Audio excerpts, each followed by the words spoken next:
दो चार दिन में सब कुछ ठंडा हो जाएगा। जिन दो लोगों को आपकी पुलिस ने पकड़ा है वो दो लोग क्या बताएंगे नहीं बताएंगे, अखिलेश यादव भी नहीं पूछेंगे और बाकी कोई नहीं पूछेगा।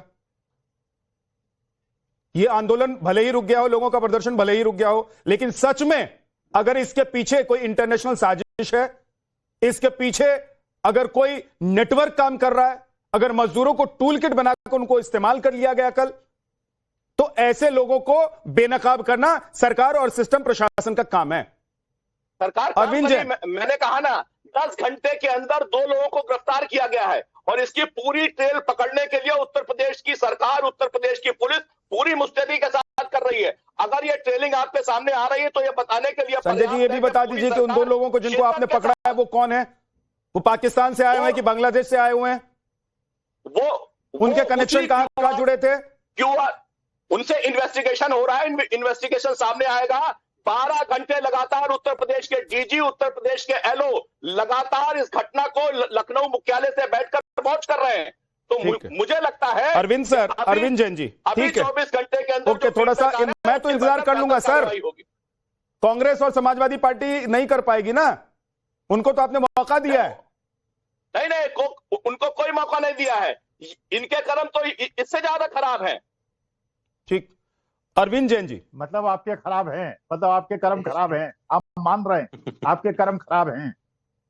नहीं, भारतीय, अरे आपके बहुत निकम्मे हैं आप लोग, आपके कर्म खराब हैं। जो मजदूरों का इस्तेमाल कर रहे हैं, एक सेकंड अखिल जी मैं आ रहा हूं, एक सेकंड रुक जाइए संजय चौधरी रुक जाइए, अखिल जी आप भी रुक जाइए। एक बार मैं जा रहा हूं अरविंद जैन जी के पास। अरविंद सर, सूटबूट की सरकार है, आपने उत्तर प्रदेश शोषण किया है और मजदूरों को दोषी बता रहे हैं। एक सेकंड रुक जाइएगा अखिल जी, मौका अभी आएगा, आ रहा हूं मैं आपके पास, रुक जाइएगा। एक बार अरविंद जैन जी के पास मैं जाना चाहता हूं।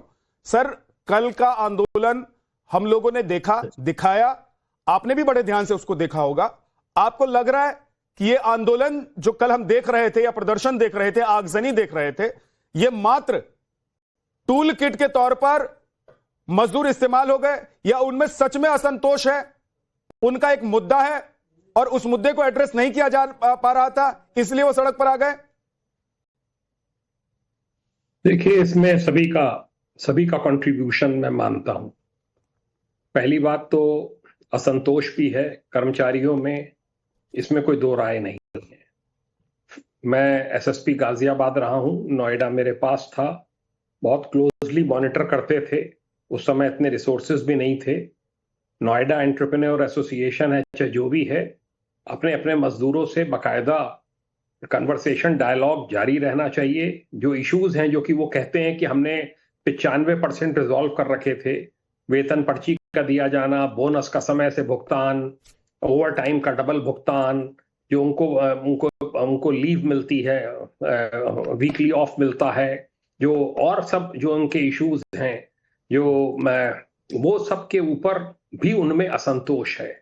ऊपर से 30% वेज हाइक हुआ हरियाणा में, मनेसर में और गुरुग्राम में, इंडस्ट्रियल एरियाज में, जिससे वहां के वेतन जो है कर्मचारियों के वो 14,000 से बढ़कर 19,000 तक पहुंचे हैं। यहाँ पर 13,000 हैं, तो उस पर असंतोष है। तो मेरा ये मानना है कि जो इंडस्ट्रीज डिपार्टमेंट है, भारी भरकम महकमा है, डीएलसी, जेएलसी सब बैठते हैं नोएडा में, उनका भी फर्ज था कि वो एक ब्रिज का काम करें और इन सब चीजों को रिजॉल्व कराएं। एडमिनिस्ट्रेशन का भी काम था कि मीटिंग ऑर्गेनाइज करें सब पार्टीज की मिलाकर।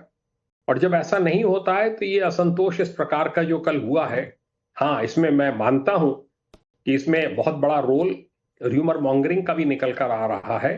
तरह तरह की अफवाहें फैलाई गई कि वहां पे मौत हो चुकी है, फायरिंग कर दी है पुलिस ने। इससे भी कुछ लोग भड़के हैं, जो हैं वो चिन्हित हो रहे हैं।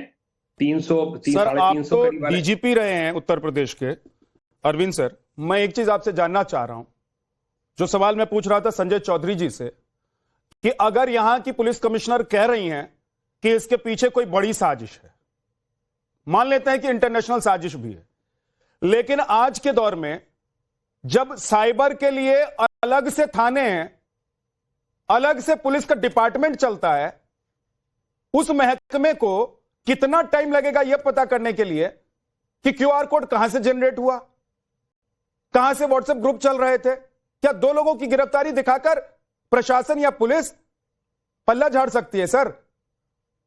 नहीं, मैं उस पर टिप्पणी नहीं करूंगा क्योंकि मेरे पास ऐसी कोई पुख्ता जानकारी नहीं है। वो लक्ष्मी बता पाएंगी और लोग बता पाएंगे उनकी टीम के कि क्या हुआ है, और अगर होगा तो अवश्य ही इसमें एसटीएफ को डिप्यूट किया है सीएम ने। मैं पढ़ रहा था आज कि वो पता लगाएं कि कौन कौन से ग्रुप्स इसमें एक्टिव हुए हैं, कौन कौन से सोशल हैंडल्स का मिसयूज किया गया है, कौन से नए ग्रुप्स क्रिएट किए गए हैं। ये भी साइमल्टेनियसली साथ के साथ होना चाहिए, पर सबसे ज्यादा जरूरी है प्रॉपर डिप्लॉयमेंट फोर्स का हो, इंटेलिजेंस कलेक्शन प्रॉपर हो, फोर्स डिप्लॉयड रहे, मजदूरों के नेताओं से निरंतर संपर्क रहे। कल की हिंसा में गनीमत यह है कि कोई बहुत ज्यादा फोर्स का इस्तेमाल नहीं हुआ, कोई बहुत ज्यादा लोग चुटैल नहीं हुए, कंट्रोल में है हिंसा। और उसके बाद अब प्रॉपर नेगोशिएशंस होने चाहिए। जो कमेटी बनाई है स्टेट गवर्नमेंट ने, ये सर्वथा उचित कदम है, पहले ही बन जानी चाहिए थी जब मनेसर में ये सब बवाल हो रहा था, और यहाँ पर भी 4-5 दिन से सुलग रहा था। मैं समझता हूं कि अब ग्रेजुअली चीजें कंट्रोल में आएंगी। है नोएडा हमारा उत्तर प्रदेश की एक शान है, एक बहुत बड़ा इंडस्ट्रियल हब है। कल तो हालत ये थी सर अरविंद जी, कल तो हालत ये थी कि नोएडा और आसपास से निकलने वाली आने जाने वाली सारी सड़कें अटी पड़ी हुई थी गाड़ियों से। जी हाँ, बिल्कुल ठीक है। और जो ट्रैफिक कर्मी दिखाई देते हैं ना, पुलिसकर्मी चालान काटने के लिए खड़े रहते हैं, कोई कहीं नजर नहीं आ रहा था। जी बिल्कुल, सब पता नहीं कहां चले जाते हैं। हालत ये हो जाती है कि उनको लगता है कि इतनी भीड़ आ गई है, इतनी भीड़ आ गई है, कोई नजर नहीं आ रहा था। 2-2 घंटे 3-3 घंटे में हम लोग ऑफिस पहुंचे। हालत ये थी। तो मैनेजमेंट तो इतना, कल का भले ही इसको कंट्रोल करने के लिए सारी पुलिस फोर्स लगा दी गई हो, लेकिन दूसरी तरफ ट्रैफिक कंट्रोल करने के लिए कोई नजर नहीं आ रहा था। बिल्कुल ठीक कह रहे हैं आप। अश्विनी मिश्रा सबकी जानी, जी सर, व्यवस्थाएं सबकी जानी चाहिए, सुचारू रूप से व्यवस्था को लागू रहना चाहिए। और अगर नोएडा में आगे इंडस्ट्रीज आनी है तो हमें इस प्रकार का एक मैकेनिज्म डिवाइस करना पड़ेगा कि हर व्यक्ति अपना अपना जो रोल है उसको अदा करे, अपना इन सब चीजों के ऊपर निगाह रखी जाए कि कहीं पर कोई असंतोष तो पनप नहीं रहा है। ठीक है सर। अश्विनी जी, भाई अभी तो जांच चली रही है, अभी थोड़ा वक्त तो देते कि आप लोगों ने तुरंत राजनीतिक रोटी सेकनी शुरू कर दी। आप लोगों को तुरंत मौका मिल गया और चौका लगाने के लिए आप लोग तुरंत तैयार खड़े नजर आए। विद्यनाथ जी, जनता के हितों की बात करना अगर राजनीति है तो राजनीति ही सही। रही बात इस आंदोलन की, आप देखें, मैं इस आंदोलन के लिए, एक तो हिंदुस्तान एक पीस लविंग नेशन है, मैं किसी भी हिंसा का समर्थन नहीं करता, पर मेरा ये मानना है कि सरकार के साथ साथ कहीं ना कहीं मीडिया भी थोड़ा जिम्मेदार है। ये लोग 6-7 दिन से प्रदर्शन कर रहे हैं, 6-7 दिन से अपनी डिमांड कर रहे हैं, आंदोलन कर रहे हैं, और किसी ने इनकी बात नहीं सुनी, सरकार ने नहीं सुनी, मीडिया ने कवरेज नहीं दिया। तो जैसा हमारे जैन साहब ने कहा कि आग सुलग रही थी, आग भड़की कल है, बड़ी सुलग 6-7 दिन से रही थी। अच्छा, और ये अपना काम नहीं कर रहा था। राहुल गांधी कहां थे? प्रियंका गांधी कहां थे? हम बात करेंगे, प्रियंका गांधी कहां थी?